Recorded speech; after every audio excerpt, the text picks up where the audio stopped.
اللہ پاک جو ہے اس کو مہلت دیتے ہیں کب یہ میرا بندہ میری طرف رجوع کرے گا، توبہ کرے گا، تو میں انتظار کرتا رہتا ہوں۔ پھر یوں بھی سنا ہے کہ ایک انسان کو اللہ جل شانہ 2 موقع دیتا ہے۔ مثال کے طور ایک بندے نے گناہ کیا، اللہ نے پردہ پوشی کی، دوسرا کیا، دوسری دفعہ پھر کیا، دوسری دفعہ اللہ نے پردہ پوشی کر دی اس کی، لیکن تیسری دفعہ اللہ اسے ننگا کر دیتے، گناہ کرتا ہے اللہ تو۔ اور بعض ایسے بھی لوگ ہوتے ہیں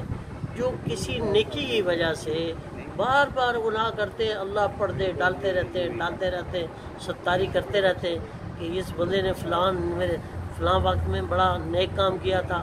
فلاں کو تکلیف پہنچ رہی تھی، اس نے مدد کی تھی، تو اللہ اس کی برکت سے اس کی پردہ پوشی فرماتے ہیں، حتیٰ کہ وہ بندہ توبہ کر لیتا ہے، اللہ ساری زندگی پردہ پوشی کرتا ہے۔